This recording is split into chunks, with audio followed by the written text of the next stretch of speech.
buenos días a todos. Muchísimas gracias por venir a este primer Talent Breakfast. Queríamos finalizar el año con este desayuno para afrontar este gran reto que tenemos en el ámbito de las personas, de los recursos humanos, por desafiar la meteorología, que hoy nos ha respetado un poco. Y bueno, pues en este primer desayuno de talento lo que queríamos abordar es el reto del talento joven, ¿no? De cómo conseguir atraer y fidelizar a los más jóvenes. Para ello, bueno, pues han aceptado mi invitación muy amablemente, además invitados, acompañantes de excepción. Tenemos a Gemma de Santiago, coordinadora general de Mercotalento, a Javier Martín, director de Recursos Humanos en Google para el sur de Europa, y a Alfonso Jiménez, que es Senior Advisor del área de Cultura y Personas en Atrevia. Bueno, me presento, yo creo que con casi todos he tenido la oportunidad de presentarme en el desayuno. Yo soy Angélica Gómez, directora del área de Cultura y Personas, y convocamos este desayuno porque venimos escuchando durante todo este año que para todas las compañías, independientemente del sector, es un gran desafío conseguir atraer al talento joven y fidelizar a ese talento joven que ya está dentro de las compañías. ¿A qué llamamos talento joven? Bueno, pues a las famosísimas, porque se habla muchísimo de ellas, generación Z, que es la que se está incorporando ahora al mercado laboral, y digamos a los más jóvenes de los millennials, de los que se venía hablando también anteriormente. Un estudio este año de Deloitte decían que en los próximos años estos jóvenes serán el 75% de la fuerza laboral que estará dentro de las compañías, con lo cual es importante, desde luego, que les conozcamos, que sepamos cómo son y qué es lo que les caracteriza. Vamos a hacer un pequeño repaso sobre algunas características que seguro que ya hemos escuchado. Ya voy a dar pie a que todos podamos hablar porque seguro que nos van a contar cosas muy interesantes. ¿Quiénes son estos millennials? Pues son los que tienen entre 25 y 41 años. Por eso decía que son el primer tramo de esta generación, aunque yo con 42 me considero casi millennial. Bueno, pues estos jóvenes no son los que consideramos nativos digitales, pero sí que están hiperconectados, sí que han crecido, sí que han estudiado ya totalmente con herramientas digitales. Están muy preparados profesionalmente, se les presupone una actitud especialmente emprendedora, y esta generación valora muchísimo la flexibilidad y la autonomía a la hora de poder organizar su trabajo.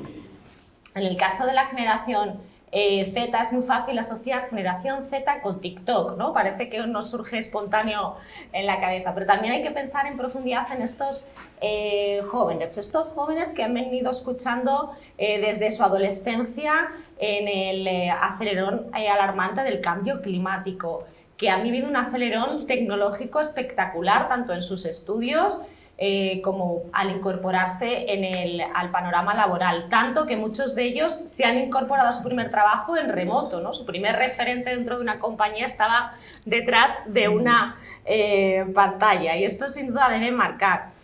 Se habla también mucho de esta generación que tiene una gran sensibilidad por todos los temas sociales, y es por ello que además buscan que las compañías en las que trabajen también tengan esa sensibilidad. Aspiran y quieren entornos diversos, asumen ya la diversidad dentro de las empresas, y además son jóvenes, ha dicho de ellos, que son irreverentes porque quieren poder comunicarse con cualquier nivel jerárquico dentro de las organizaciones, tanto en compañías como organizaciones con las que colaboran en otros ámbitos de su vida. Y además, bueno, son jóvenes que se tratan también a sí mismos a veces como marcas, les gusta mucho proyectarse porque tienen a su alcance el manejo, bueno, pues de todas las redes sociales. No sé si queréis añadir algo más con vuestra experiencia un poquito a este repaso que hemos hecho de estos jóvenes con los que hoy, bueno, pues de los que vamos a hablar en esta sesión. Si no, pues... La que más sabes eres tú. Yo comentaré cuando me toque. Cuando te toque. Bueno, sí, vamos a ir haciendo un poco de repaso. Jaltarme. Sí que me gustaría, que tenemos la suerte de contar con Alfonso Jiménez, que nos pudieses, bueno, pues de primera sí que me gustaría hacer un pequeño repaso del contexto laboral, ¿no? De cuáles son ahora mismo las grandes características del mercado laboral, qué es lo que necesitan las empresas, si hay un equilibrio y una coherencia entre la oferta y la demanda de empleo, y si, bueno, pues qué formaciones y capacidades son las más demandadas, Alfonso. Muy bien, pues muchas gracias, Angélica, y un lujo estar con buenos amigos y con todos vosotros, ¿no? Yo diría que al hablar de jóvenes, bueno, cuando hablamos de temas de generaciones tal, un poco más complicado, ¿no? Porque ¿dónde se corta la generación, ¿no? Entre los millennials y los Z, se habla del año 96 aproximadamente. Eso significaría que hasta los que tienen ahora 26 años serían ya los Z, ¿no? Y por encima de los 26 los millennials. Pero si cogemos un criterio, si queréis, un poquito más objetivo, que es menores de 30, yo diría que hay tres características, ¿no? que luego vamos a profundizar, ¿no? La primera es que son muchísimos menos que antes, ¿eh? Cuando se definían muchas políticas de personas en nuestro país, en Europa en general y en nuestro país, se hacía con una configuración, ¿no? Con una estrategia que decía, vamos a quitar a la gente mayor, mayor de 53, 55 años, muy poca gente llegaba laboralmente a los 60, y vamos a incorporar gente joven que está mejor formada y que es muchísima. Y es que era muchísima, ¿vale? Ayer estuve cogiendo los datos de la EPA de este trimestre, ¿no? Del tercer trimestre del 22. Y estamos hablando de que los jóvenes por menos de 30 años activos, es decir, que están o bien trabajando o que quieren trabajar y no pueden, están parados, es decir, si coges la actividad de joven, pues se han perdido en 20 años 1.700.000 efectivos. Hace 20 años, en el mismo momento, en la misma EPA, el 20, estamos hablando de 5.500.000. Y ahora 3.800.000. Es decir, en el camino se han perdido 1.700.000 personas. 1.700.000. Se ha perdido un 30% de lo que eran a lo que son hoy. Entonces, evidentemente, cuando en un mercado tienes menos oferta, pues se producen tensiones. Eso ya de entrada simplemente en términos cuantitativos. Entonces, lo primero que hay que pensar es que es un bien mucho más escaso. Segundo, hace 20 años, los jóvenes de esas edades suponían un tercio del mercado de trabajo. Un tercio, prácticamente un tercio, un 30 algo, sobre el total de la población activa. Es decir, los menores de 30 años eran un tercio del total del mercado de trabajo. Hoy suponen un 16%. Es decir, que estamos hablando de un bien muchísimo más escaso, que hace unos años. De entrada, menos. Hay que tenerlo en cuenta. Segundo, seguimos con un desajuste muy fuerte entre la formación y las necesidades del sistema productivo. ¿Cuáles son un poco los principales desajustes? Primero, hay mucha no cualificación, es decir, todavía son muchos los jóvenes de esos 3.800.000 que no se han formado para una actividad productiva, es decir, que se han quedado con estudios genéricos de eso o de un bachillerato generalista, ¿no? Es decir, que no tienen una titulación ni universitaria ni de formación profesional. Segundo, que los tres nichos de más demanda del mercado de trabajo están insuficientemente cubiertos. ¿Cuáles son esos tres nichos? Y los conocéis, y seguramente vuestras empresas, si habéis venido a este tema, porque estarán muchas de ellas en esas industrias. Primero, la tecnología. Estamos viviendo, y tenemos hoy, ni más ni menos que a Uwe con nosotros, ¿no? Y a Javier, estamos viviendo una explosión tecnológica brutal, y eso implica mucho talento digital, ¿no?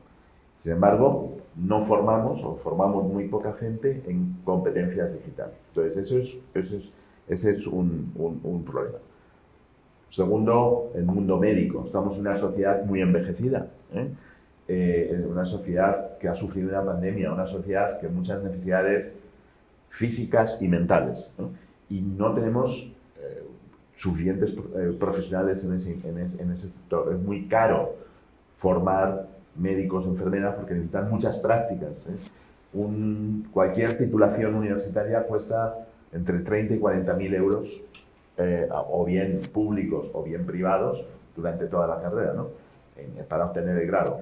En las titulaciones de salud, enfermería y medicina, te vas a 80.000 euros, es decir, prácticamente el doble. Eso hace que, paradójicamente, aun necesitando médicos, sin embargo, tenemos unas notas altísimas, se exigen unas notas altísimas para cursar medicina.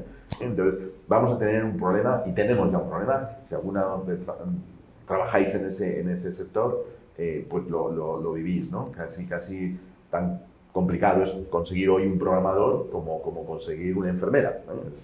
Y el tercer colectivo, que por la configuración de empresas de nuestro país es muy importante, es lo que podríamos denominar las titulaciones de formación profesional.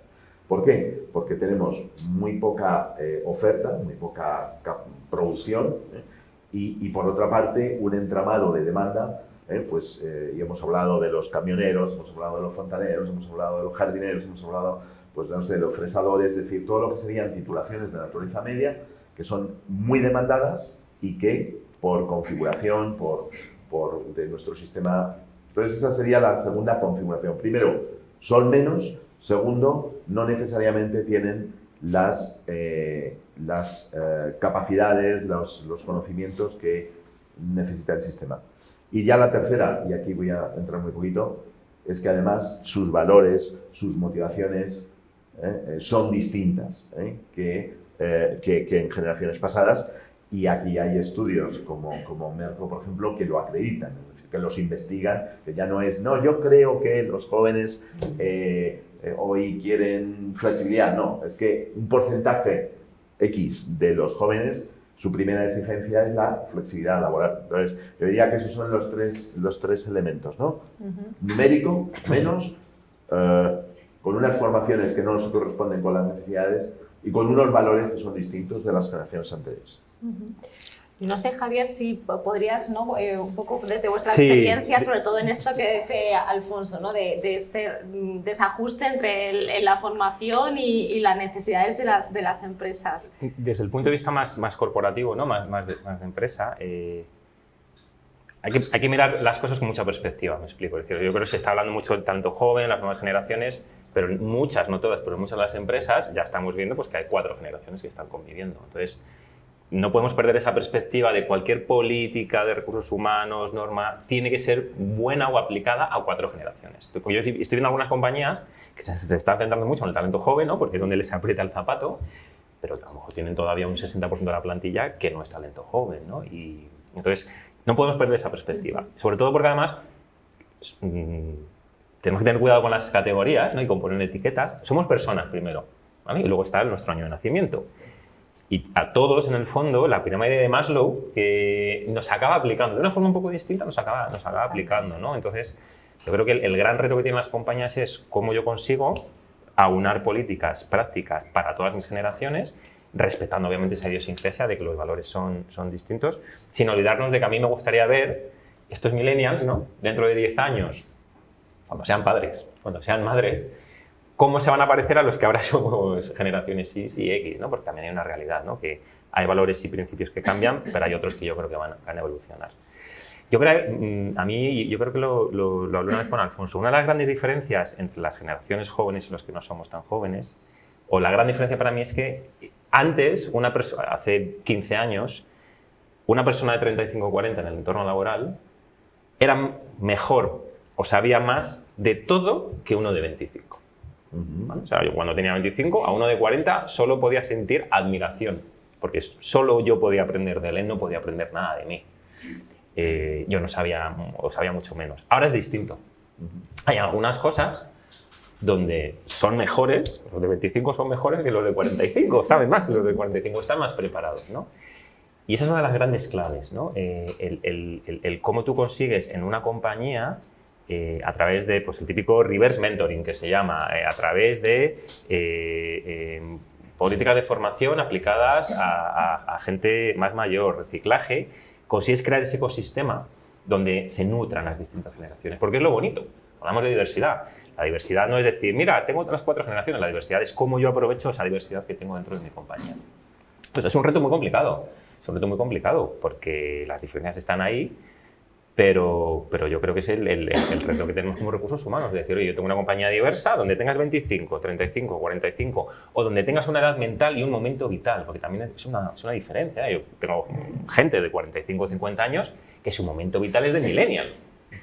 Y tengo gente de 25 que los ves y dices, joder, pareces un generación Z, perdón, X, ¿no? No te falta, ¿no? Yo te esperaría de ti un poco más de brillo y que sepas más.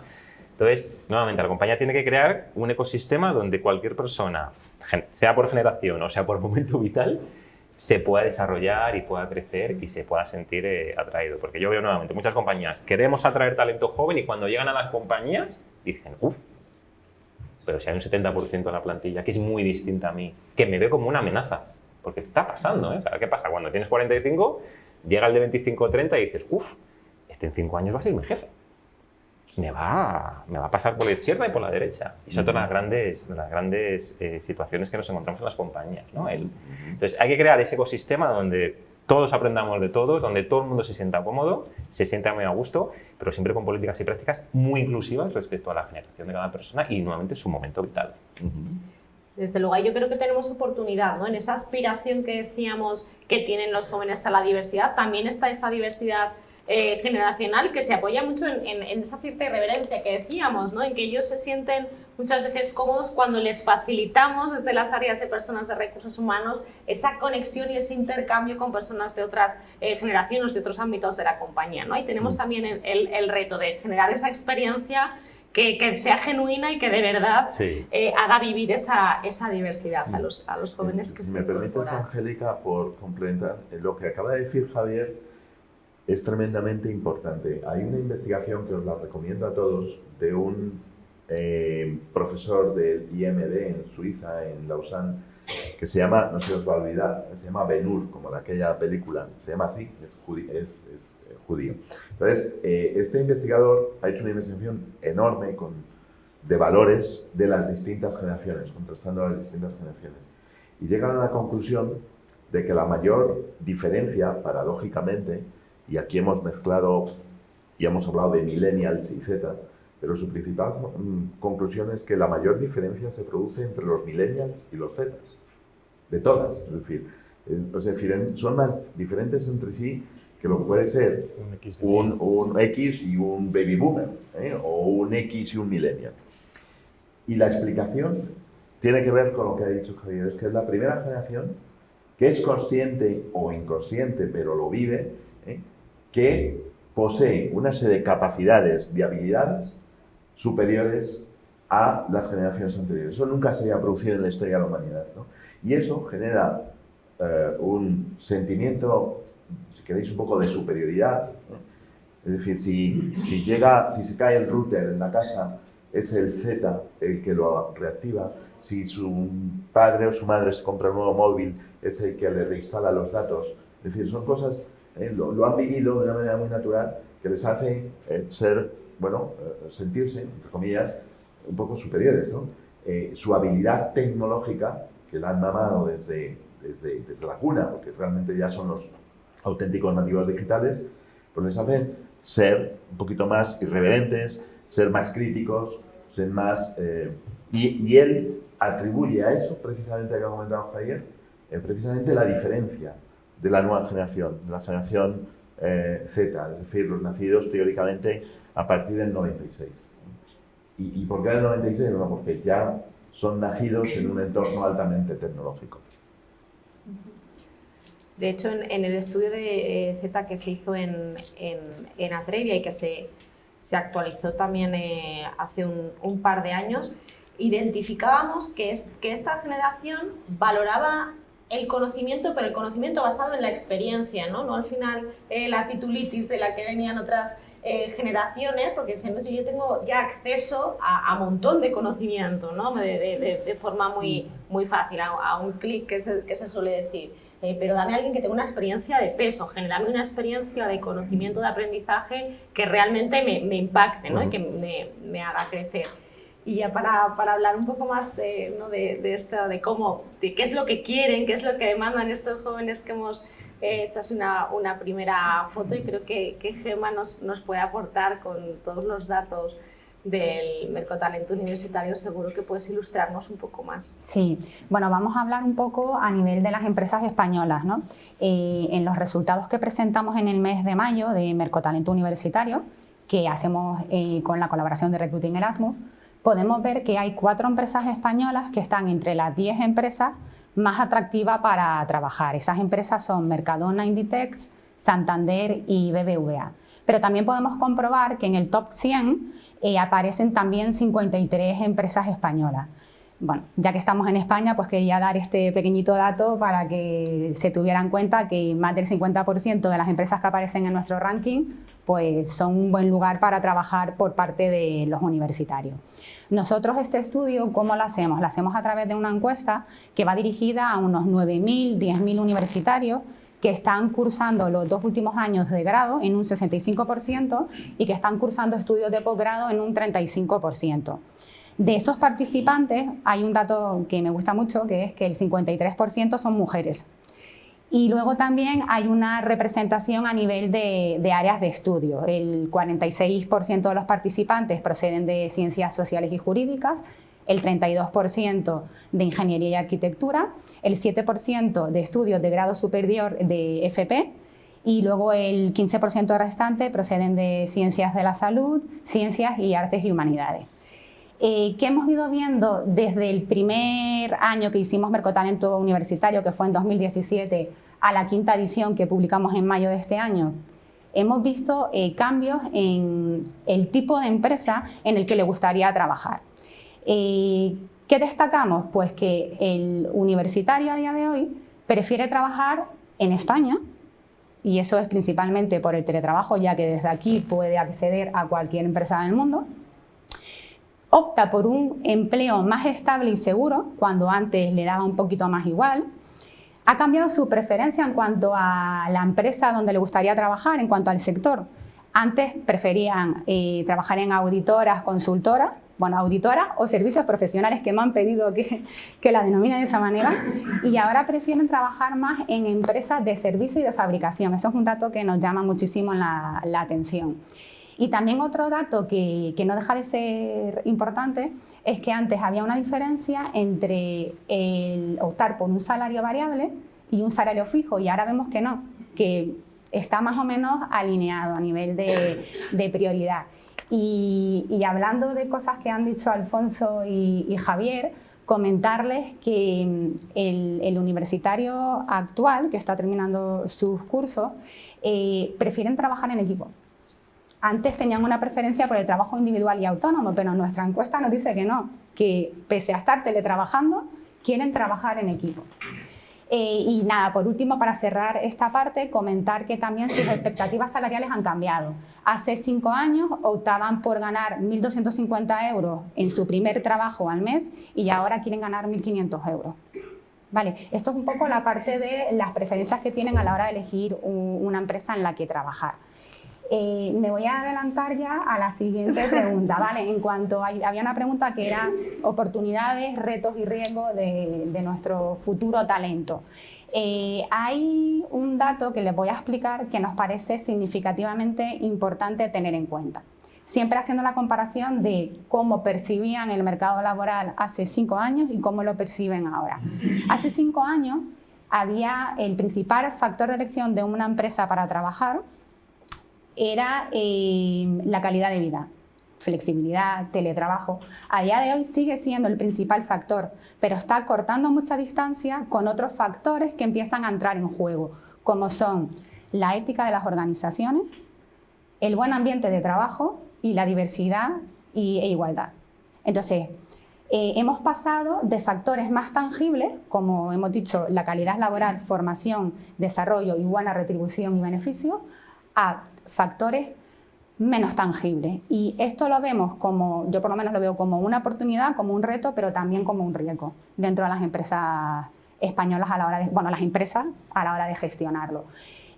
¿Por qué? Porque sí que desde mi punto de vista, aquí no hablo de datos, sino hablo de una opinión personal, Creo que recursos humanos trabaja mucho recursos humanos y debiera de trabajar más con otras áreas, como es comunicación, reputación o responsabilidad social corporativa, para adaptar un poco más esas estrategias de captación y retención de talento joven. Ahí lo dejo, ¿vale? Ahí lo dejo. Y estos son un poco los datos que considero que son más interesantes para compartir. Sí, de hecho, ayer leía en un blog sobre comunicación corporativa que titulaban La RSC ha muerto, ha nacido la gestión responsable, ¿no? Es decir, esa responsabilidad o esa visión dentro de cada área de la compañía y que este nuevo talento sin duda nos requiere. Sí que me gustaría, Alfonso y Javier, escuchar también vuestra opinión, ¿no? Sobre cuáles pensáis que son las grandes oportunidades y los grandes desafíos que tenemos encima de la mesa, ¿no? Con estas expectativas que tienen los jóvenes. Bueno, a ver, hay muchas, obviamente, y ligado con lo que decía antes, tenemos que asegurarnos que este talento joven, ¿no? Que entra en las compañías, donde siempre va a haber gente pues, más mayor, más senior, ese establishment, ¿no? Que hay en muchas compañías, no es que desaparezca, porque establishment, pues hay una parte hoy pues, salarial, obviamente una persona en una posición más senior tiene que ganar más dinero. Pero como compañías conseguimos quitar esas especies de mecanismos de separación de generaciones que existen. Por ejemplo, nosotros tenemos, voy a daros un ejemplo, ¿no? Hablábamos antes de que son generaciones irreverentes, ¿no? Un poco irreverentes y que quieren sentirse escuchados, ¿no? Nosotros desde siempre tenemos una cosa que se llama el gracias a Dios que es viernes, el Thanks God is Friday, ¿vale? Y esto históricamente era pues, Larry y Sergey, los fundadores de Google, cuando eran Google 15 personas, pues en el garaje donde empezó en Google pedían unas pizzas, unas cervezas y los 15 empleados pues hablaban un poco de pues, cómo había ido la semana, tal. Eso ha evolucionado y se ha mantenido. Somos 200.000. Obviamente no puedes hacer un set con muchas pizzas y muchas cervezas, pero ha evolucionado, y luego hablaré un poco de cultura, porque en el fondo todo es cultura de compañía, y se ha mantenido de una forma muy pensando en estas nuevas generaciones irreverentes, me explico. Ahora mismo hay un streaming, se hace en Charlie's Café en Silicon Valley, donde caben 4.000 personas y los otros 100 y pico mil se pueden conectar si quieren. Y pasan para mí dos cosas muy icónicas, ¿no? Salen ellos hablando, Larry y Sergey, y ellos salen con dos pantallas, ¿no? Una a la derecha y otra a la izquierda. En la izquierda hay un Dory. Un Dory básicamente es cualquier empleado de Google que está, o esos 3.000 que están físicamente presentes en Charlie's Café o los 100 y pico mil que estamos en streaming, según oímos hablar a Larry y a Sergey, hacemos una pregunta. Y no es anónima, ¿eh?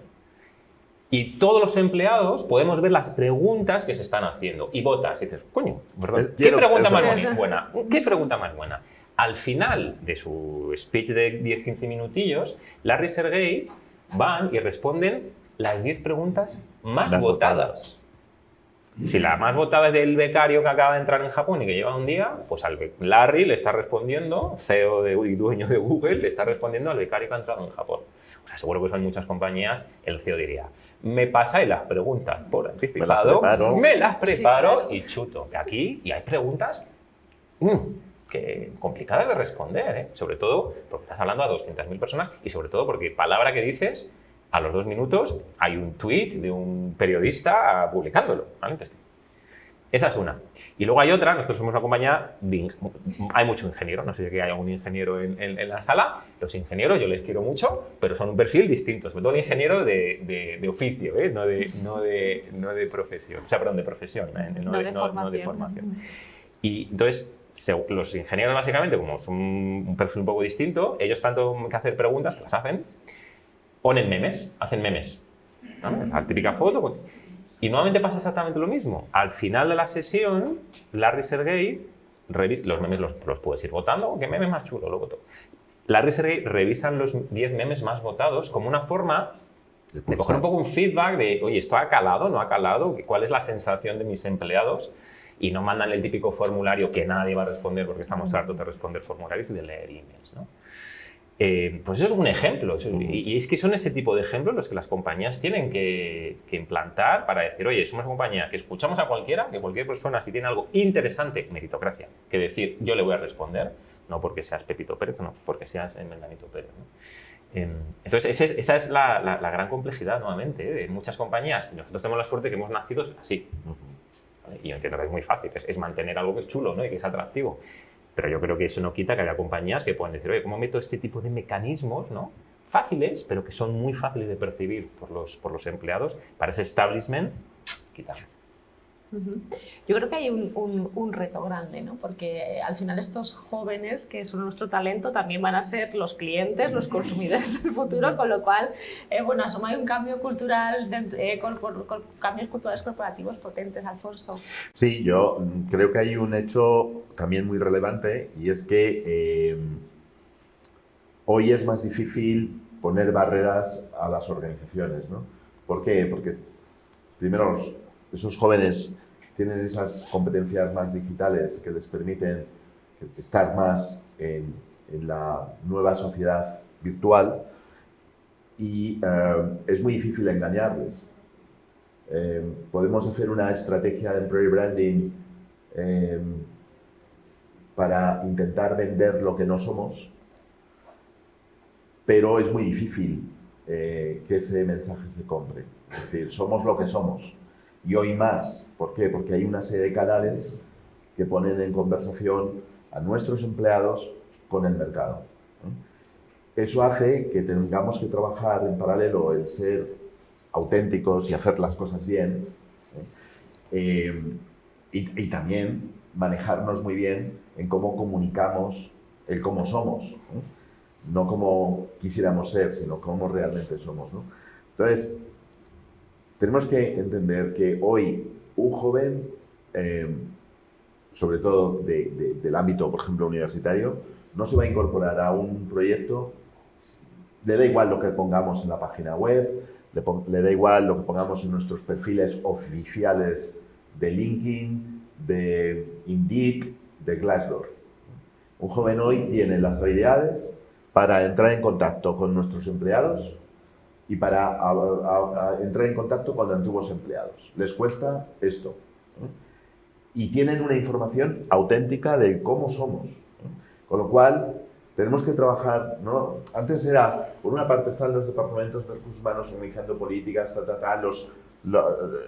los jefes gestionando como sabían gestionar, y por otra parte se comunicaba al mercado pues una estrategia de employer branding donde venías a intentar captar, bueno, entonces eso ya no vale. Es decir, tenemos que trabajar las dos cosas al mismo tiempo, ¿no? Y eso implica un cambio cultural, de estilo de gestión, de agenda, muy importante. Y luego ser muy buenos y manejarnos muy bien en lo que puede ser nuestra proyección digital, que es donde están.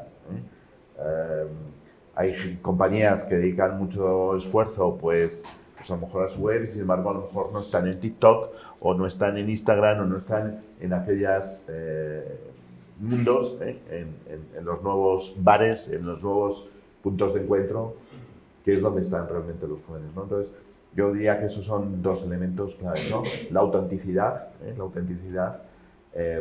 claro, la autenticidad implica trabajar mucho, un cambio radical en la manera, poniendo a las personas en el centro. ¿Eso qué significa? Significa que los directivos, la estructura directiva, tiene que sentir que el activo más importante que tiene que gestionar son sus personas, y les tiene que dedicar tiempo, les tiene que escuchar. Es decir, que su principal rol es ese, no es gestionar y conseguir unos números, que también, sino que su principal rol es asegurar, crear un entorno donde ese activo que depositamos en él, pues se encuentre realmente, que se está cumpliendo las promesas que le hemos hecho. Porque hay una ruptura. ¿Por qué se produce? Mirad, si cogéis los datos de rotación en grandes compañías, estoy pensando en sociedades cotizadas, ¿no? Resulta que tenemos ratios de rotación casi cero en gran parte de los tramos de edad, y si nos vamos a la gente joven, tienes ratios de rotación del 20, del 30%.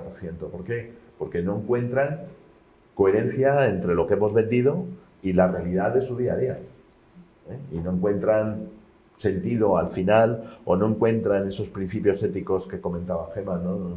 O no encuentran que esos jefes realmente porque es un tema de sentimientos, como el amor, al final son emociones, entonces no encuentran que ese jefe realmente considera en su ADN que el activo más importante de todo lo que gestiona son sus personas. Entonces, al final, confluyo con lo que decía Javier, es que al final está muy pegado al leadership y a la cultura que ese leadership está creando. Entonces, o creamos esas culturas inclusivas y donde realmente se pone a cada una de las personas en el centro, con un componente emocional que hoy muchos directivos pues no tienen. Y un poco recogiendo esto que hablabas, Alfonso, ¿no es verdad que parece que las ferias de empleo ya no son el lugar donde acuden los jóvenes a encontrarse con las compañías? Y además nos decía Gemma que son jóvenes que quieren trabajar en España, pero evidentemente están dispuestos a trabajar con multinacionales porque ya pueden hacerlo sin tener que irse a otro país. ¿Están preparadas las compañías españolas para esta nueva forma de encontrarse, de atraer al talento? ¿Realmente somos competitivos ahí? ¿Cuál es vuestra percepción? Yo voy a dar datos de nuevo. Vale, yo no sé si estamos o no estamos preparados, si deben de continuar o no, pero nuestras encuestas lo que dicen es que en 2017 usaban principalmente para buscar empleo los universitarios los portales de empleo especializados y las redes sociales. Ferias de empleo, ni fu ni fa. Y a día de hoy siguen opinando de la misma manera. O sea, que no es algo post-pandemia, que estaba antes de la pandemia.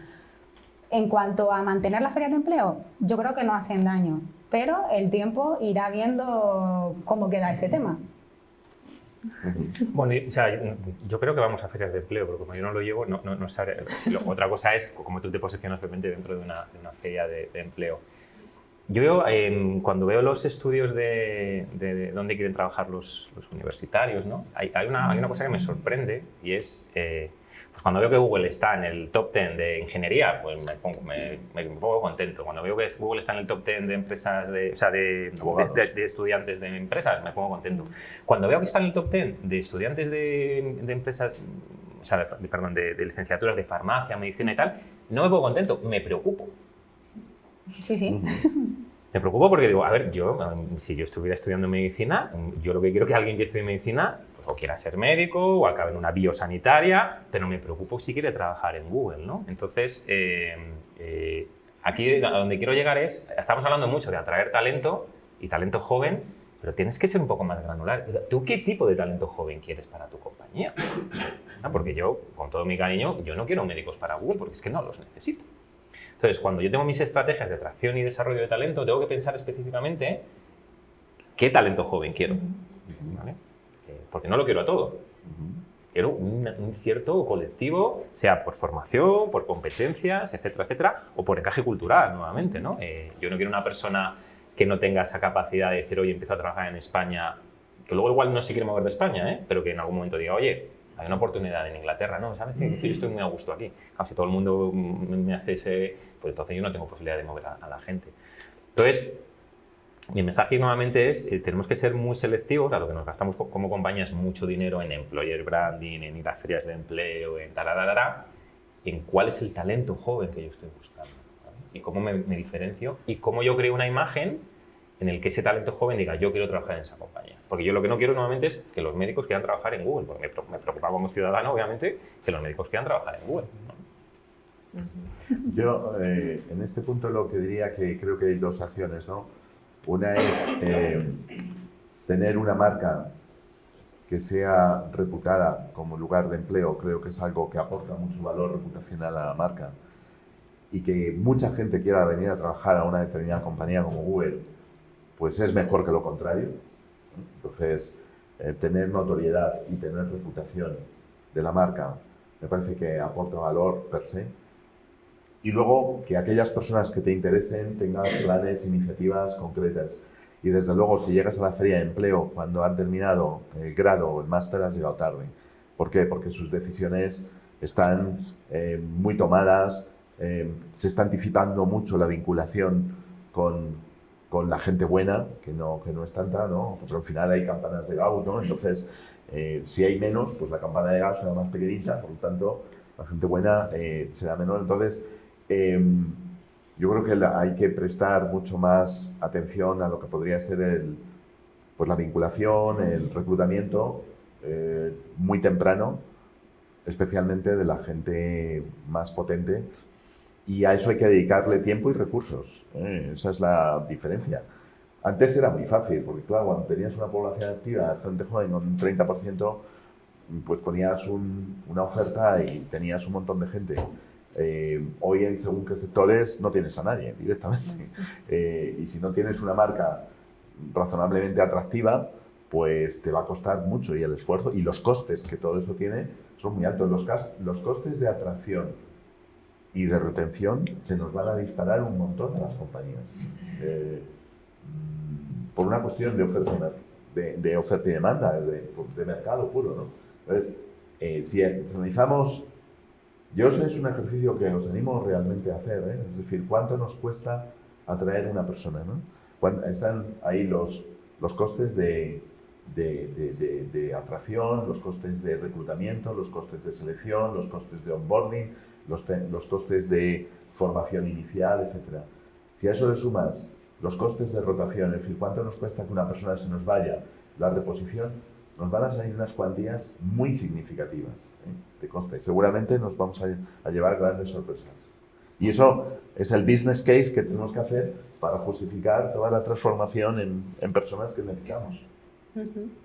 Hay un dato que dice que los jóvenes en general sí que en este último año han crecido algunos puntos, ¿no? La intención que tienen de permanecer los próximos 5 años en la compañía en la que trabajan ahora, pero en los más jóvenes es un 23% los que dicen que sí les gustaría permanecer en la empresa en la que trabajan ahora. A mí me gustaría, Javier, un poco porque las empresas de ingenieros lo miren todo, seguro que sí lo tenéis súper registrado, porque también es buena práctica en los departamentos de recursos humanos.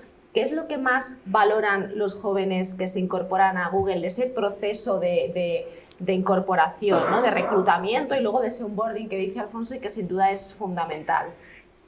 No sé si es tanto el proceso de onboarding, pero y vuelvo a hablar un poco de cultura, ¿no? Pero porque para mí es que acaba siendo toda la cultura de la compañía. Nosotros, parte de nuestra cultura de compañía se ha plasmado en una cosa que llamamos el 80-20, ¿no? Y al final te voy a responder a la pregunta, ¿vale? Básicamente, ¿qué es el 80-20? El 80 es una filosofía, no es una norma, no es una política, es una filosofía que dice que cuando tú estás en Google debes dedicar un 80% de tu tiempo a lo que es hacer tu trabajo, ¿vale? Y un 20% hacer lo que te dé la gana, que tiene que ser bueno o para ti, o para Google, o para la sociedad.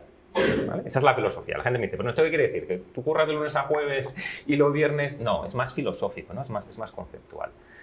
El mensaje que te lanza la compañía básicamente es decir, yo quiero un equilibrio muy bueno entre que hagas bien tu trabajo, una meritocracia, ¿vale? Y te recompensaré por hacer bien tu trabajo, pero yo, como mente inquieta que tienes, porque es uno de los perfiles que contratamos, gente inquieta, y ahí voy un poco respondiéndote a la parte de los ingenieros, ¿no? Gente que les gusta cacharrear, probar cosas nuevas. Quiero que te metas en saraos, que hagas cosas distintas, que hagas cosas nuevas. ¿Para qué?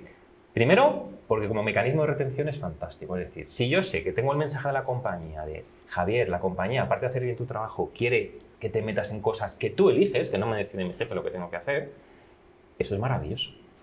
Porque yo lo puedo utilizar para mi propia retención, ¿vale? Es decir, oye, yo trabajo, pero luego pues, trabajo con ONGs, estoy haciendo mentoring de una persona, cosas que yo he elegido, eso retiene un montón. Creas innovación. Gmail que todos usamos y nos creemos que Gmail viene de una persona, un ingeniero que hace, pues no sé cuánto, 15, 16 años, tendría su trabajo en redes, en coding, en lo que fuera, y dijo, hoy voy a empezar a trabajar en esto del mail. Y el Gmail viene del 20% de un ingeniero, ¿vale? Pues bueno, a nivel de innovación es muy potente también. Y es un poco lo que también la gente quiere hacer. Es decir, yo quiero hacer mi trabajo, pero quiero crear, quiero meterme en saraos, quiero probar cosas nuevas. Y nuestra RSC es ese 20%.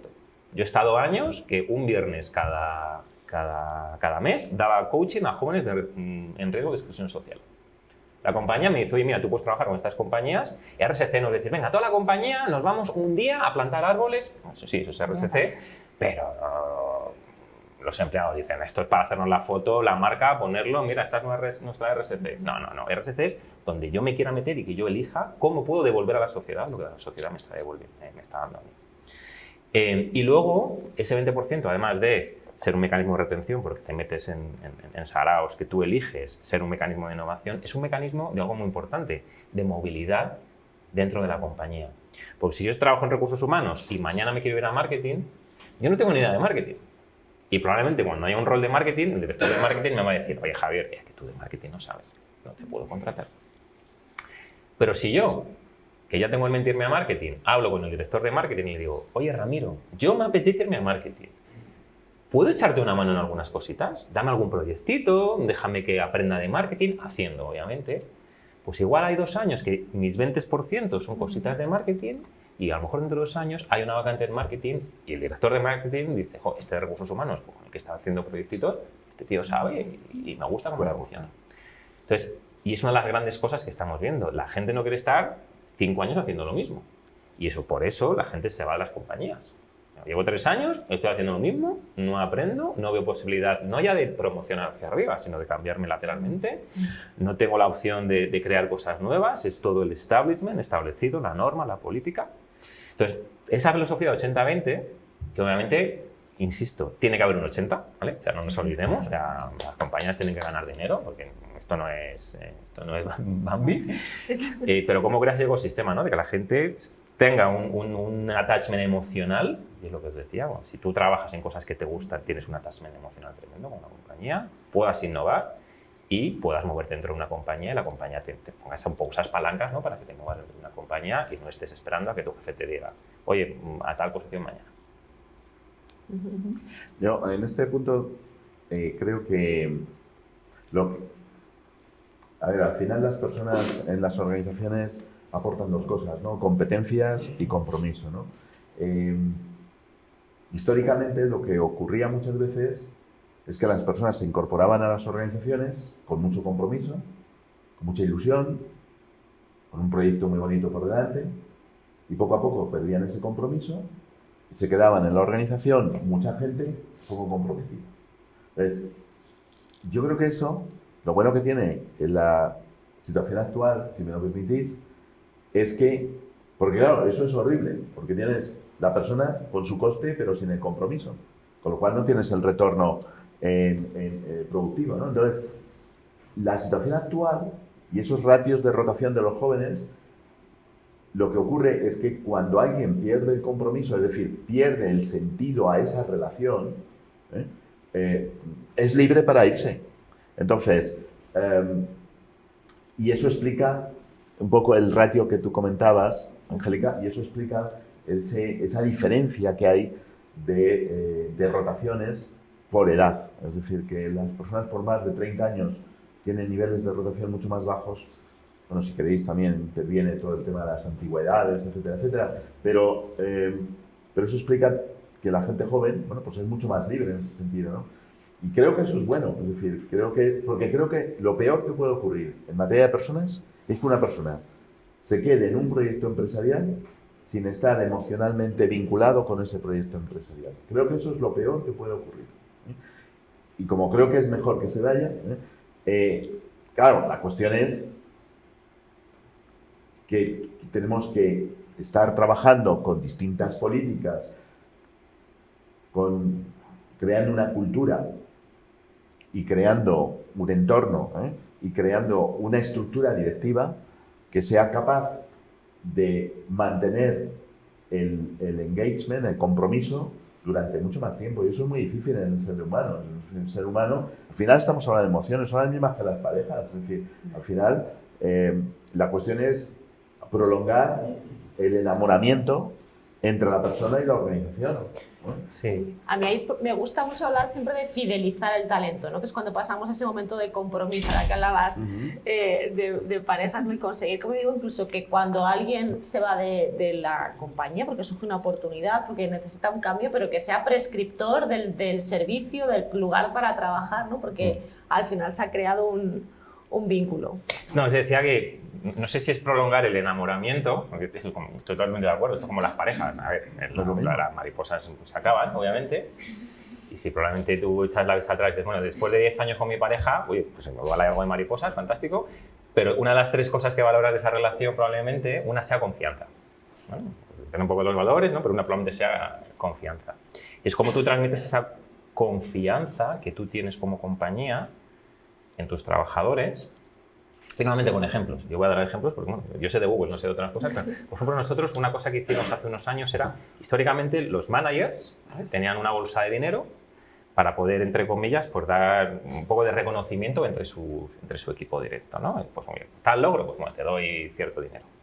Y lo que nos dimos cuenta es, no estamos confiando en los managers para que repartan este dinero, pero no estamos confiando en los que no son managers, ¿no? Y a través de mucho People Analytics, porque como buena empresa de ingenieros, cualquier decisión que tomamos, pues tiene que haber un número detrás, hacemos un estudio, y básicamente lo que decidimos fue, oye, parte de esa bolsa de dinero que tienen los managers se la vamos a dar a los empleados, ¿vale?, para que sean ellos los que reconozcan, ¿no?, es un programa de reconocimiento básicamente, a sus compañeros. Y eso básicamente como lo articulamos fue, les quitamos por cada empleado 1.600 euros de esa bolsa de managers, ¿vale?, para que cada empleado pueda dar lo que nosotros llamamos es un peer bonus, un bono entre compañeros. Y cómo funciona básicamente es, yo, Javier Martín, un empleado cualquiera, quiero reconocer a Alfonso porque me ha echado una mano esta noche con el Excel, que estaba yo atascado, ¿vale? Pues me voy a un sistema, obviamente hay un sistema, elijo a Alfonso, escribo 2 líneas, o sea, no tengo que hacer ahí un memorándum de por qué. Alfonso, muchas gracias por echarme una mano en el informe. Zasca, le doy a Submit y automáticamente pasan 2 cosas. Alfonso recibe un mail de un sistema que se llama Google Thanks, ¿vale?, con copia a tu jefe, donde dice, oye, Alfonso, Javier te está dando las gracias por, y lo que yo haya escrito en esa ventanita. Y la segunda cosa que pasa es, ligado con el tema de la pasta, porque eso es muy fácil, es cada empleado de Google tiene la posibilidad de dar al año, o al trimestre en este caso, 4 de estos reconocimientos, peer bonus que llamamos, es decir, 4 al trimestre, 4 por 4, 16 al año, y automáticamente cuando yo doy el submit, aparte del mail que recibes, tienes 100 euros en tu siguiente nómina. Entonces yo estoy diciendo a los empleados, te doy 16 balas al año, ¿vale?, 16 oportunidades para que reconozcas, y no meto a gente que me pregunta, pero aquí hay mercado negro, ¿no? De, oye, yo te doy un peer bonus y tú me lo das mañana. Pues igual lo hay. Igual hay un 3%, un 5% de mercado negro. Pero yo te aseguro que esa muestra de confianza que tuvimos con los empleados diciendo, mira, el reconocimiento no queremos que venga solo de los managers, queremos que sea entre los empleados. Y no quiero meterle temas administrativos o ya tiene que aprobarlo el jefe de Alfonso. No. Tú tienes 1.600 euros, tú los distribuyes. El único mecanismo es que el mismo trimestre no puedes dar a la misma persona 2, ¿vale? Para que no... ¿vale? Sí. Bueno, y hay gente que acaba con 30 peer bonus el año y hay gente que acaba con 3, ¿vale? Y a mí me dan peer bonus. O sea, al director de recursos humanos, a mí me dan peer bonus. Gente, clientes, compañeros, gente de otros países. Nuevamente, hablaba antes de mecanismos que rompan el establishment. Pues nuevamente, mecanismos, ¿vale?, donde tú lances el mensaje y no sea parole, donde tú estás diciendo claramente a tus empleados, yo confío en ti. Y por cierto, confiar, eso es across generaciones, ¿no? Yo creo que uno de los grandes principios que tú quieres, oye, yo llevo 10 años en esta compañía, seré más alto, más guapo, más feo, pero una confianza, por lo menos es lo que espero. Sí, yo me imagino también el que no ha recibido ningún peer bonus en un año significa... Bueno, hay un mensaje, claramente, ¿no?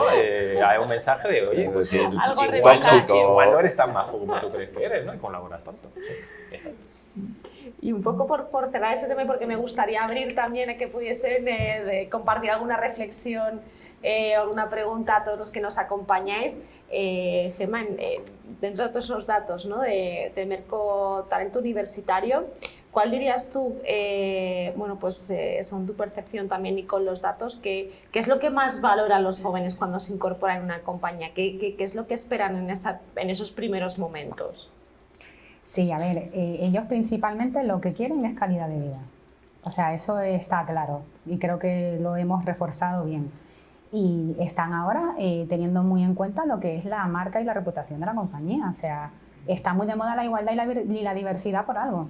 Está de moda la ética y la responsabilidad por algo. Entonces, yo creo que son los factores que hay que empezar a tener en cuenta a la hora de vender la marca. Que se deja como en un segundo plano. Siempre vamos a retribución, siempre vamos a calidad de vida, siempre vamos a formación y ambiente de trabajo, pero esta parte hay que tenerla muy en cuenta, que no significa que haya que olvidar los otros factores que son prioritarios para ello, pero que hay que tener en cuenta un abanico de posibilidades más amplio y repito, y que se siga y que se empiece a trabajar con otras áreas. O sea, es que para mí eso es fundamental, porque estamos muy centrados en recursos humanos, recursos humanos, recursos humanos, y creo que eso es un error. Hay que abrir un poco esa mente y como no, como dice Javier, dirigir todos esos mensajes al segmento, que no hay dos iguales. Y lo vemos, o sea, cada uno de nosotros que somos responsables o que trabajamos con un equipo, vemos lo que nos está reclamando cada perfil, vemos lo que nos están pidiendo. Y a esto añadir el concepto felicidad en las organizaciones. Está muy bien el enamoramiento, pero la felicidad es también fundamental a la hora de también sentirte comprometido con esa compañía. Y eso lo estamos midiendo ahora en Mercotalento, en la encuesta de trabajadores de cara a la próxima edición, que ya que aprovecho la oportunidad para decir que la presentaremos en el mes de febrero de 2023. Entonces, a ver qué sale en esa pregunta. Bueno, pues espero que nos lo cuentes en Ojalá, un próximo ojalá. desayuno de talento. Me quedan así como grandes conclusiones para dar la palabra, ¿no? Yo creo que es fundamental el ser genuinos, el ser capaces de hacer ese ejercicio, bueno, pues de hacer un buen relato genuino de quiénes somos como compañía, qué impacto queremos dejar en el mundo, identificar muy bien qué personas son las que queremos que se incorporen. No vale cualquier ingeniero para Google, necesitamos un ingeniero inquieto. Generar también ese clima de compañía que genere felicidad, que genere confianza, que haga que también, bueno, pues puedan surgir también esas nuevas conexiones entre las generaciones, porque decíamos, ¿no? Al final tenemos este momento de mayor diversidad generacional entre la compañía, somos cada vez más longevos, también tú eres muy experto en talento, señora Alfonso, y tenemos que ser capaces nosotros desde las áreas de personas de generar esos encuentros. Pues yo creo que tenemos un micrófono de mano, pero vamos, nos escuchamos bastante bien. Si no, no sé si hay alguna pregunta o reflexión por parte de todos los asistentes. Celia. No sé si hace falta. No, yo creo que Bueno, No, es perdón, porque igual por estamos el grabando el igual por el streaming igual y por el así. audio. Sí, será mejor. Que siempre pones mucho micro. Yo más que es una reflexión que ya me ha surgido a raíz de lo que hablabais, porque cuando hablamos de generación Z, ha habido adjetivos que han sido como son irreverentes, se lo tienen a veces un poco más subido, ¿no? Y en el fondo es que esta generación, como decimos, valora la experiencia, ¿vale? No creo que se crean más que nadie, sino que tienen experiencia en un área que las generaciones anteriores, como bien hemos dicho, no tienen. Y esto choca mucho, y parte que creo del conflicto generacional surge de eso, es que antes asociábamos experiencia con edad y hasta los milenios ocurría, ¿vale? Eso hace que lo extrapolemos en muchas ocasiones y genere fricciones, ¿no? Es decir, yo he entrado antes, tengo X años en esta compañía, por tanto tengo que ser jefe, ¿no? Y creo que eso es un tema, sobre todo en el mercado español, que hay que romper, que es lo que estas generaciones están haciendo y que es parte del conflicto que se está generando, ¿no? De, yo llevo 10 años aquí, por tanto tengo que ser jefe. Esa jerarquía hacia arriba, ese no es tanto el mérito como la recompensa por la edad, tiempo que llevo aquí. Y eso creo que es lo que están cuestionando la generación Z. No creo que sean más irreverentes, que lo están diciendo. Si yo tengo ese conocimiento, ¿por qué no puedo ser yo el que asigne en un compañero de edad?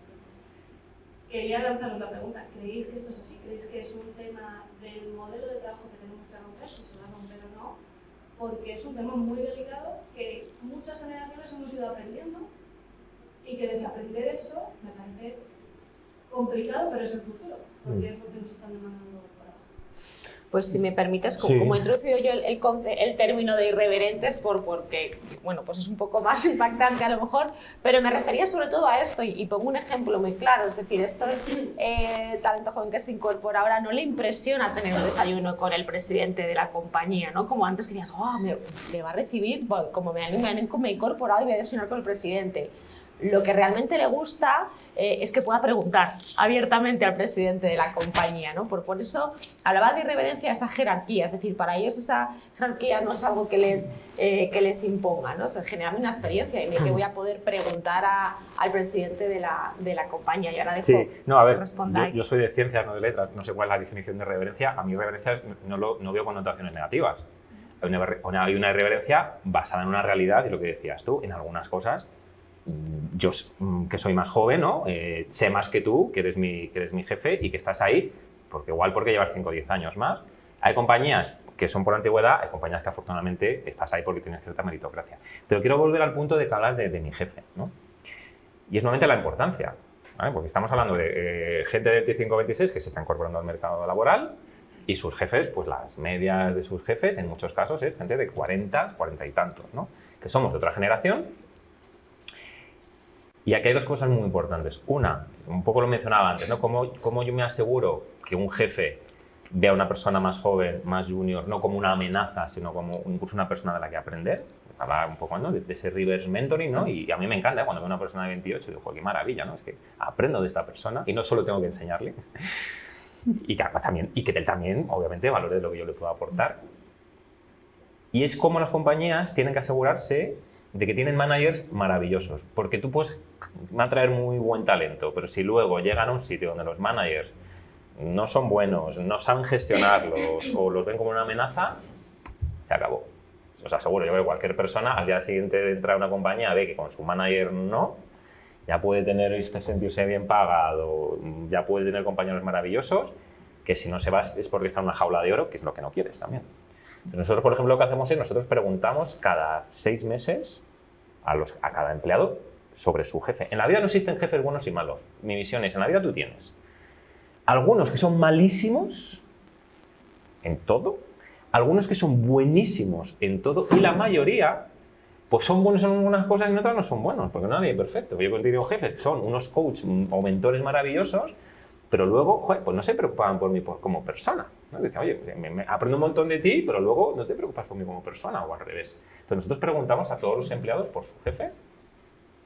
En esto es bueno, en esto no es bueno, en esto no es bueno, porque nos queremos asegurar de tener jefes buenos y que gestionan personas. Pero a mí la gente me pregunta, oye, ¿cómo hacéis en Google para que si un jefe tiene una persona en su equipo que es muy buena, no le retenga en su equipo porque no quiere que se vaya? ¿No? Que es todo lo típico. Como tengo gente buena, no quiero que se me vaya. Encima que se me va alguien, se me va el bueno.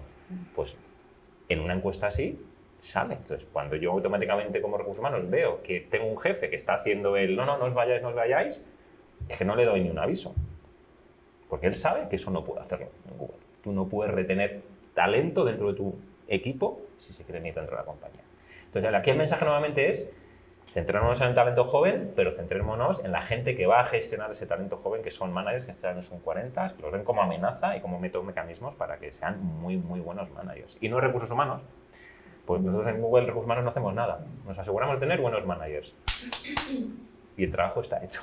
Es un poco simplista, pero es que es así. Yo tengo buenos managers, ellos deciden el salario, ellos hacen la selección, ellos deciden la formación, yo creo un ecosistema y... Sí, Era un poco lo que iba a decir, ¿no? Al final ese rol facilitador de las áreas de recursos humanos y de personas, ¿no? Y de repente yo creo que esa tendencia que está viendo de abrir fronteras y empezar, bueno, pues a asociarse con más áreas, a asociarse con esos managers. No, yo lo que sí quería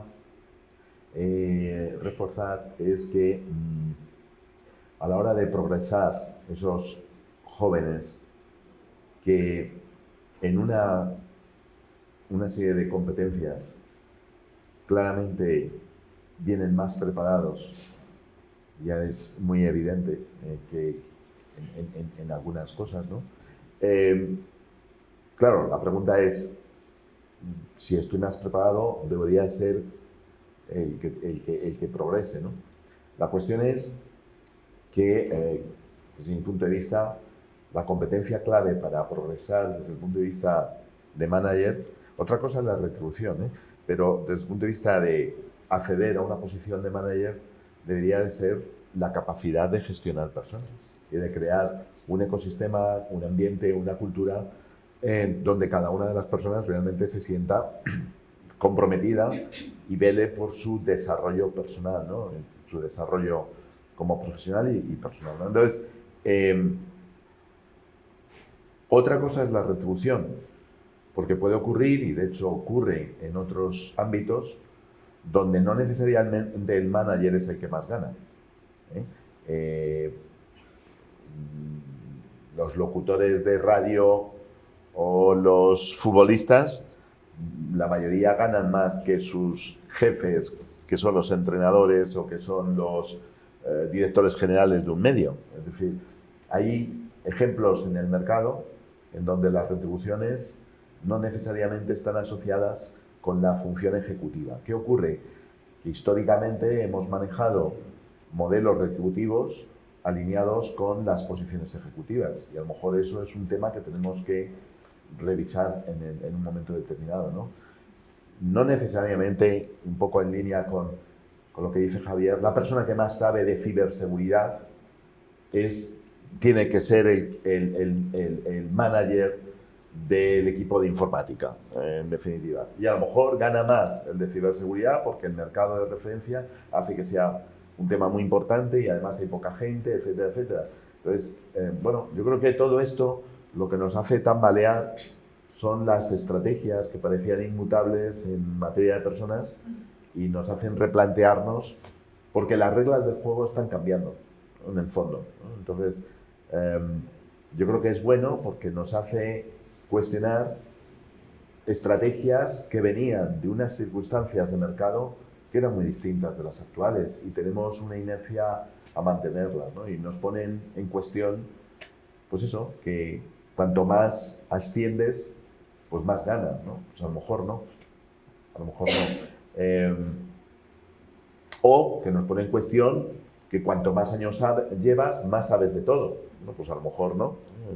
A mí es evidente, yo que doy clases en programas máster, por ejemplo, de recursos humanos, a mí me impresiona cómo hoy un trabajo por ejemplo, de employer branding hecho por un grupo de gente joven le puede sorprender a un equipo de employer branding de una compañía del IBEX en España, una compañía cotizada, ¿no?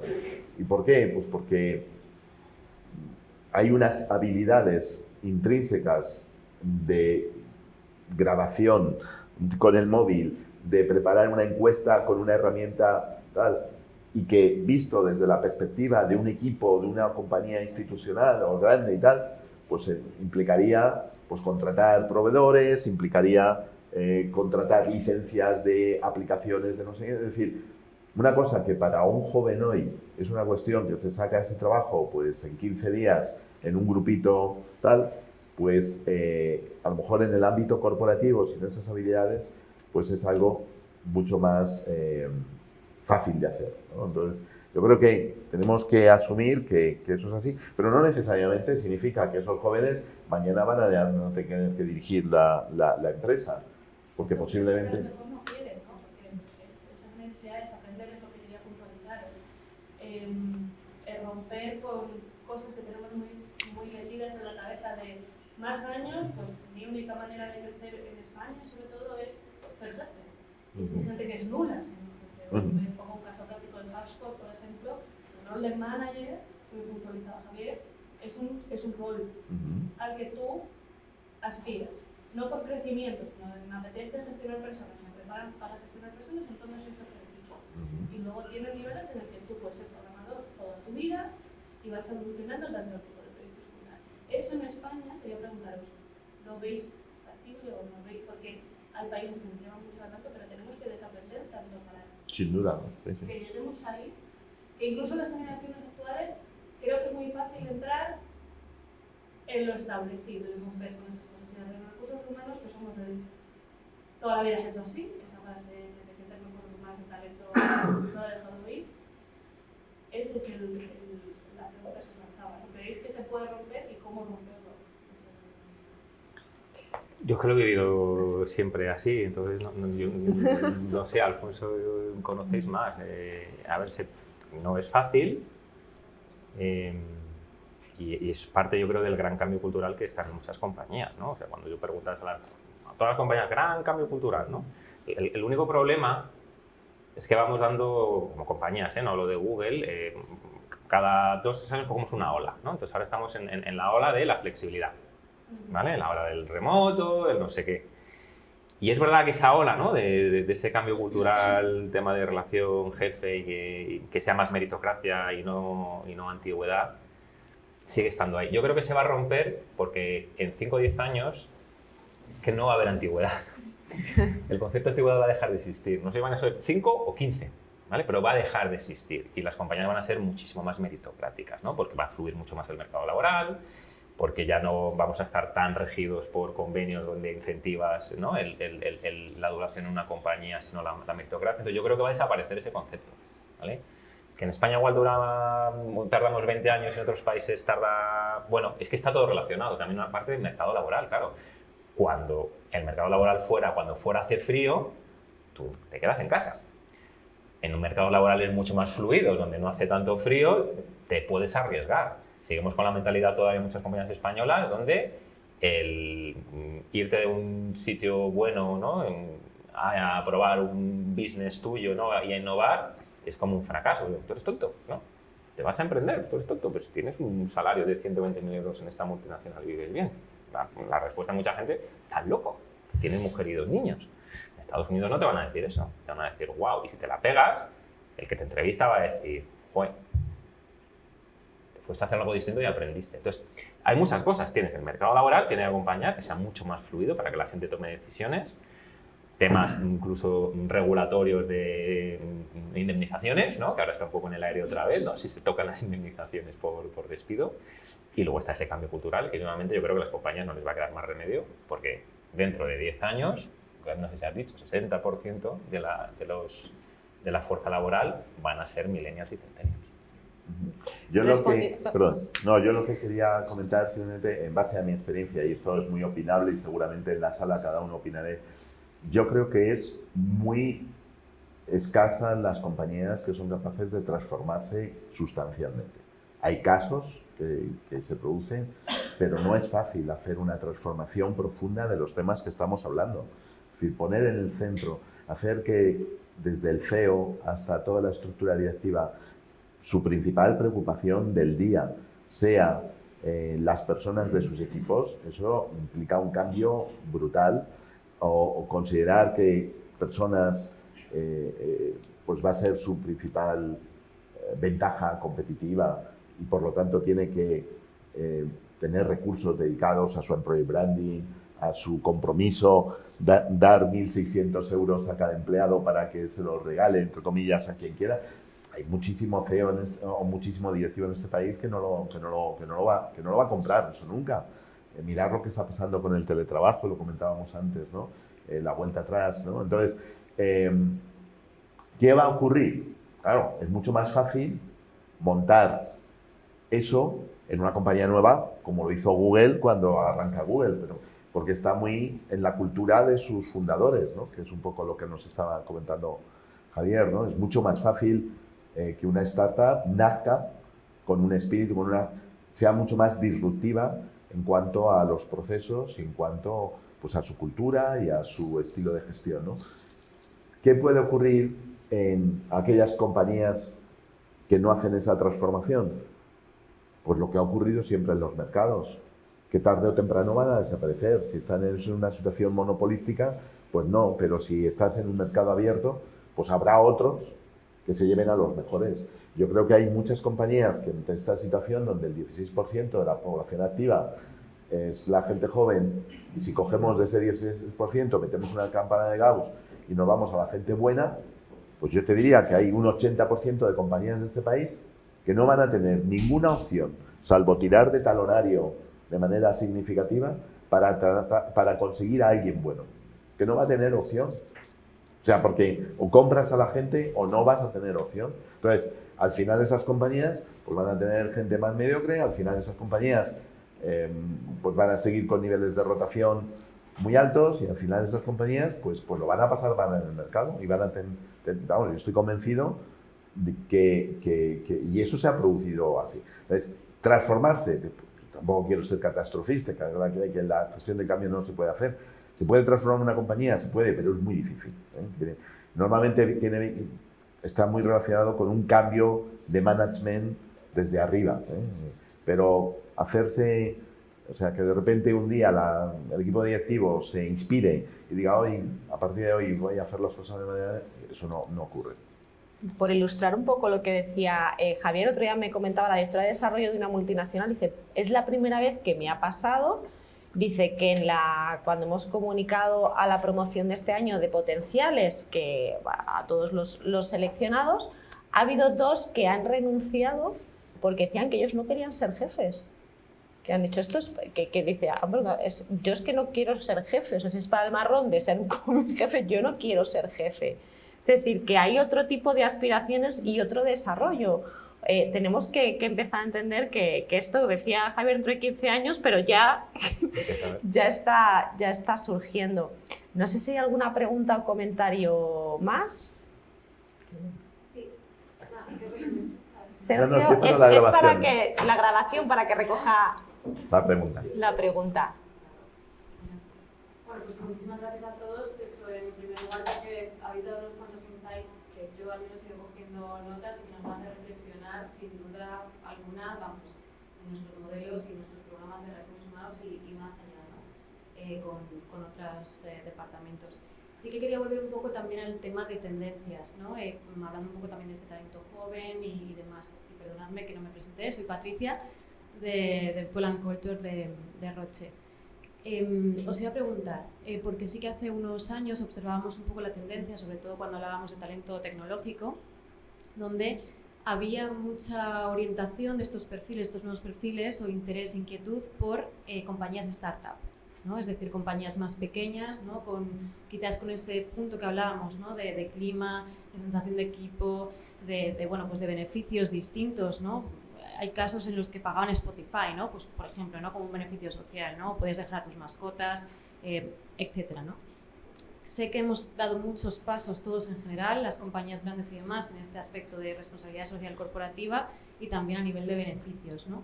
Pero no sé si ha sido algo suficiente o está siendo algo suficiente, si lo observáis así, de ese cambio de tendencia, ¿no? Es decir, que estos nuevos centennials realmente estén intentando, bueno, pues volver a formar parte de una compañía grande desde el primer momento, o prefieren hacer un paso por una compañía más pequeña, tipo startup, donde aprender o tener otro tipo de cultura inicial. Yo creo que Gemma, a lo mejor tú tienes Sí, a datos, ver, no te puedo responder a esa pregunta porque todavía no tenemos los resultados de la encuesta de este último ejercicio, ¿no? En abril, seguramente abril-mayo, podré dar una respuesta más precisa, pero sí que se está viendo cambio de tendencia. También influye mucho el perfil de universitario.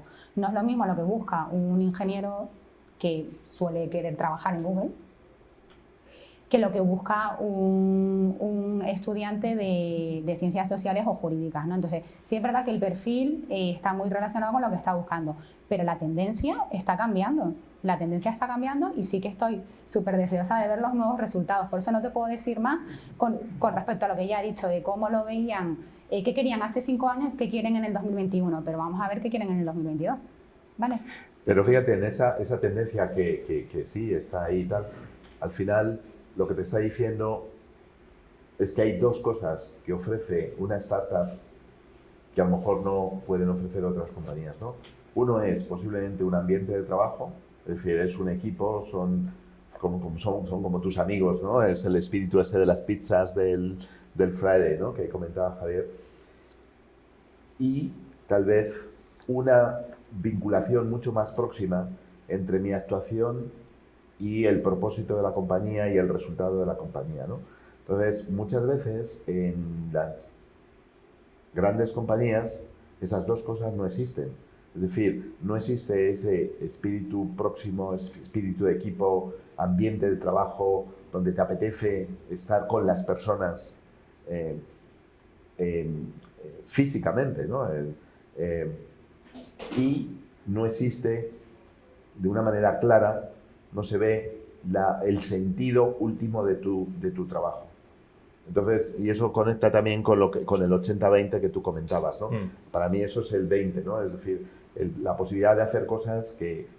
Entonces, ¿esto qué implica? ¿Qué lección podemos sacar de esa tendencia? Pues que trabajar en ambiente de trabajo auténtico, genuino, es importante, y que hacer que las personas sientan que lo que hacen es útil y tiene un propósito final, pues es importante, ¿no? Es decir, que yo creo que hasta de esa tendencia podemos sacar conclusiones aplicables para las... A mí era también a un caso de otra compañía tecnológica que decía que las unidades humanas en las organizaciones, las unidades de negocio, las unidades de las estructuras no podían pasar de un determinado tamaño, porque entonces ya las relaciones eran absolutamente anónimas. Es decir, que las unidades tienen que, los grupos, los equipos de trabajo tienen que ser hasta, no recuerdo si eran de 100, 150 personas, que todos realmente se puedan conocer como una especie de gran familia, ¿no? Que sientas en una compañía donde llegas y no conoces a la gente, pues sientes ahí que puede ser un empleado, pero puede ser, ¿sabes? Entonces, en ese caso, una compañía más grande, lo que recomendaban era como fraccionarla para que todo el mundo sienta que forma parte de una comunidad más pequeña donde todos se conocen y forman parte de un equipo. Pues ya estamos en hora. No sé si hay alguna pregunta más, porque no querría... Sí.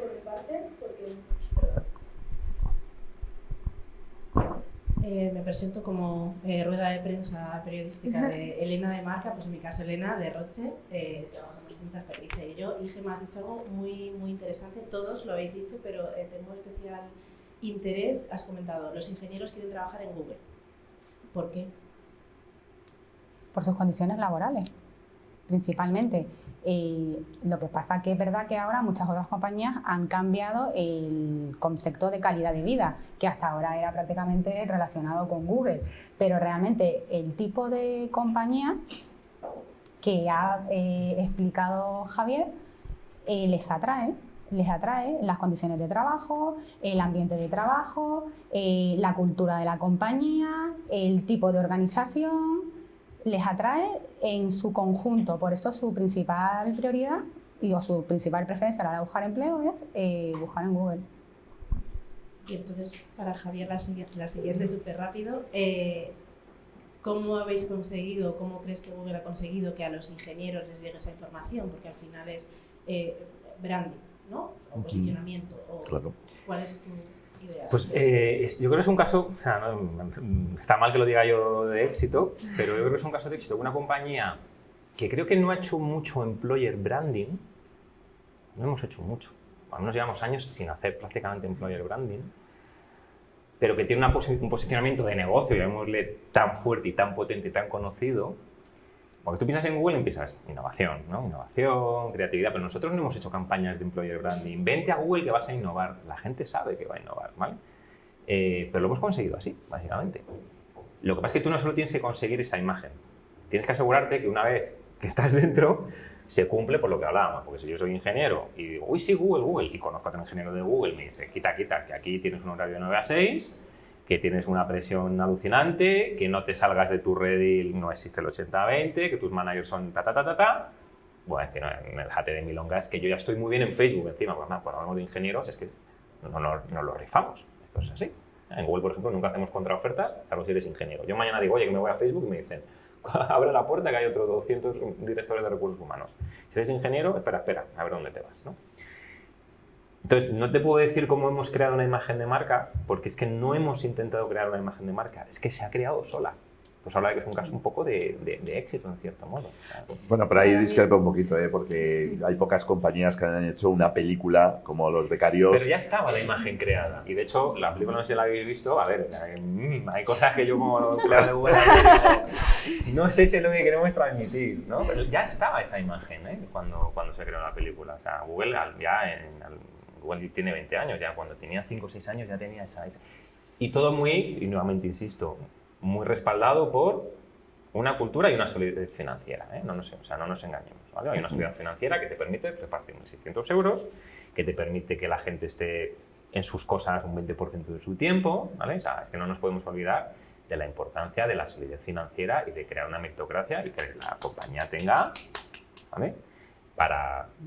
Porque no es tanto saco el talonario y ya traigo talento gente. No, saco el talonario y me lo gasto en condiciones laborales, reconocimiento, crear espíritu de equipo, tener buenos managers, formarlos, etcétera, ¿no? Tienes que tomar un poco a veces ahí.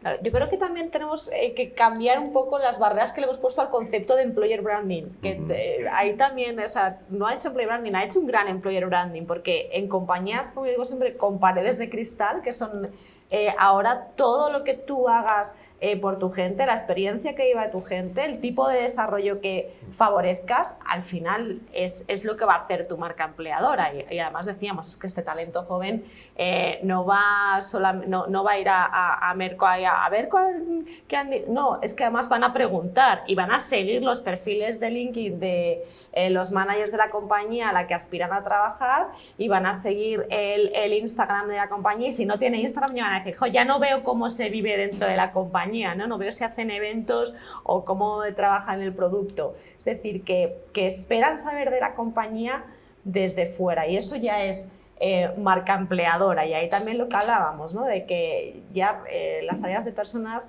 están abriendo fronteras, porque su gran trabajo, su gran labor es ser capaces de asociarse con las otras áreas de la compañía para poder tener conversaciones de valor con el talento allá donde esté, y por otra parte, bueno, pues también asociarse con esos managers, ¿no? Que son al final los que gestionan personas. Entonces, yo creo que Google se ha hecho un gran employer branding. Además, estaba recordando que yo una de las primeras veces que hablé de employer branding en una clase, mi primer slide era el tobogán este famoso de las oficinas de Google, y decía, ¿creéis que la gente quiere trabajar en Google por tirarse por el tobogán? ¿No? Y la gente, y claro, me dicen, hombre, no, te tiras una vez, y digo igual, incluso puede que alguno no se haya tirado nunca.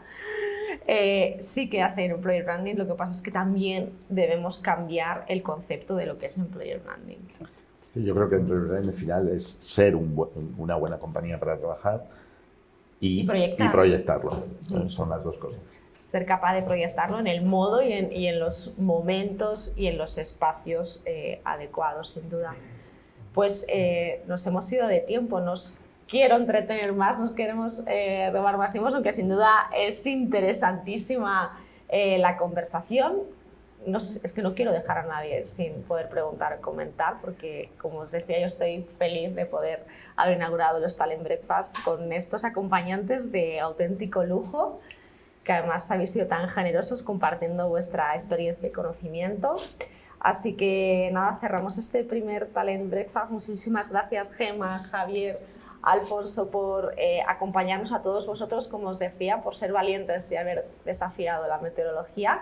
Espero que nos sigamos encontrando. En el próximo año seguiremos con estos desayunos con talento, y bueno, pues espero que sobre todo nos hayamos ido un poco todos con esta inquietud, ¿no? De que ha cambiado, hay que cambiar el enfoque del employer branding, fundamental la genuinidad, que sepamos proyectar lo que la compañía es con genuinidad, que sepamos impulsar también esos cambios culturales necesarios desde las áreas de personas, para que las compañías puedan bueno, pues mostrar al final toda esa diversidad, primero para tener una buena experiencia, entornos felices de trabajo, y también para ser atractivos externamente, y luego, bueno, pues ser capaces de accionar esas nuevas formas de atraer y de conectar con el talento deseado.